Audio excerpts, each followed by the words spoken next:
Caitlin Clark is out, not questionable or probable, out. And the word that Stephanie White used when explaining why tells you everything about where Clark's head is right now. White said Clark could have played Saturday. She physically could have suited up, but she is not playing. And when White explained why, she did not just say back injury. She said physically, mentally, emotionally. 3 words. And the one that matters most is the third one, because a back injury does not require emotional recovery. A player who has spent the last 2 games watching her own organization fail to protect her from a fist to the neck, watching a 1-game suspension handed down as the league's full response to what happened, watching her GM issue a 3-sentence statement while the Fever's official Twitter account waited hours before officially announcing her absence. That player might need more than just physical treatment before she laces up again. If you have been watching this season closely, you already know this moment did not come out of nowhere.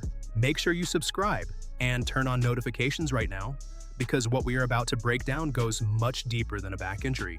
Let's start with what Stephanie White actually said about Clark's status, because the details in her answer reveal more than the surface reading suggests. All right. Do you have any indication right now of how long she will be out? No indication. Obviously, it's a good time because we have all week next week, so we'll take this opportunity just to get her treatment, get her healthy, get her back on. Yeah, I mean, I just think that again, we want her to be healthy, physically, mentally, emotionally, all the things. And I think it's important to remember again when you've gone through injury and the traumatic aspect of injury, especially that she had last year. It's ups and downs.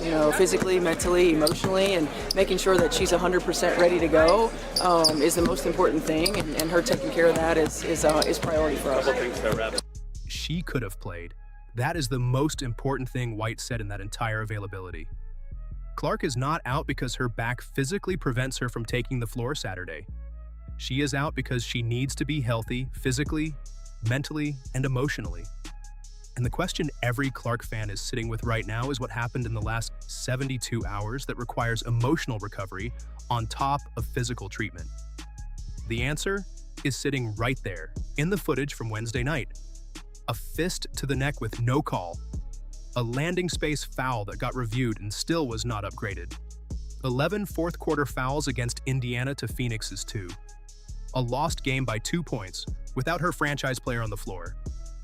And a league that handed down a 1-game suspension and called it accountability. Now let's talk about that suspension, because the league's response to what Alyssa Thomas did to Clark is part of why physically, mentally, emotionally makes sense as a description of where Clark is right now. 1 game.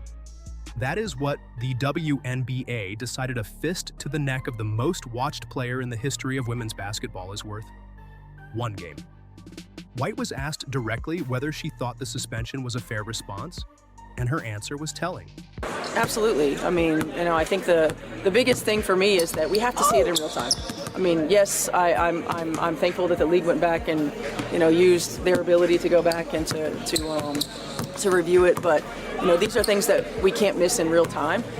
We've got to be better. I think I'm pretty consistent in messaging that we need consistency in how not just how a game is officiated, but how players are officiated, and how Caitlin is officiated. We need consistency in that. I just, I'm disappointed that it wasn't recognized in real time, but I'm thankful that the league went back and did their due diligence. I'm disappointed it wasn't recognized in real time. White said the suspension was fair while simultaneously making clear that the league's failure to call it during the game is the real problem. A 1-game suspension after the fact does not undo the fact that Clark took a fist to the neck and kept playing. It does not undo the foul disparity that followed. It does not undo the back injury that has her out Saturday with no timeline for return. Thomas gets 1 game off. Clark gets an indefinite absence and a back injury status that nobody can define. That is the math the Indiana Fever and their franchise player are living with right now. And here's what made everything worse in the hours after Wednesday's game. The Indiana Fever official Twitter account did not announce Clark's absence for hours after White had already confirmed it in a media interview. While White was standing in front of reporters saying Clark was out Saturday, the team's official social media presence had posted nothing. This is the same pattern that played out last year during Clark's injury situation. A franchise that is happy to market Clark's presence and sell tickets on her name, moving as slowly as possible to confirm publicly when she is not going to be available. White confirmed Clark's status in a direct interview. The organization's Twitter account took hours to follow. That timeline matters because fans were making travel decisions, purchasing tickets, booking flights, and the Indiana Fever were in no rush to make sure those fans had the information they needed. And then there is the GM statement. Kelly Krauskopf put out 3 sentences after what happened to the most important player in this league. Player safety should be paramount in our league. We appreciate the WNBA's review of last night's incident and the action taken. Right now, our focus is on Caitlin and our entire team as we prepare for Saturday.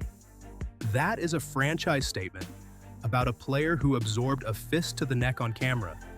We appreciate the WNBA's review.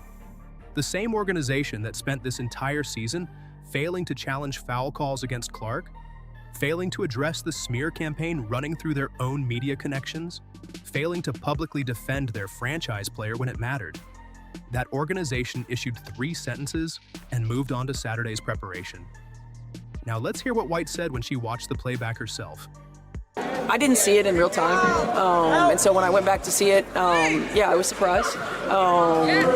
I was more surprised that it wasn't seen by the officials in real time. I think the eye discipline, for lack of a better term, sometimes I feel like all the officials are watching the ball and nobody's watching the play. You have a player that's down on the ground, certainly some things are going to happen. So I was very disappointed that they didn't see that in real time. Nobody's watching the play.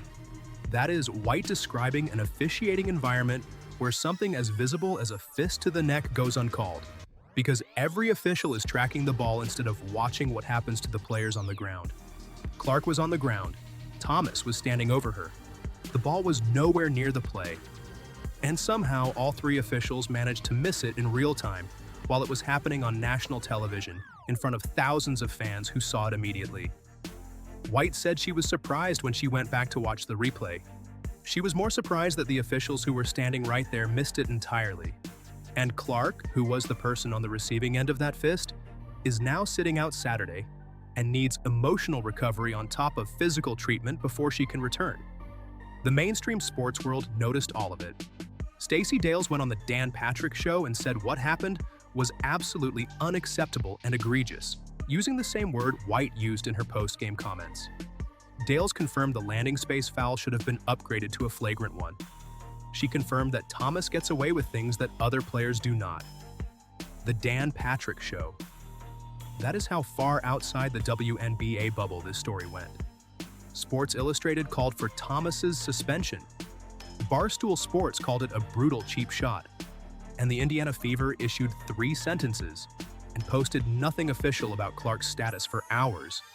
Clark is out, physically, mentally, emotionally. She could have played. She is choosing not to. And given everything that happened around her in the last 72 hours, the fist to the neck, the no call, the 1-game suspension, the 3-sentence GM statement, the delayed Twitter announcement, the same pattern that defined her injury situation last year, and the word emotionally, in White's explanation, is the most important word anyone connected to this organization has said all week.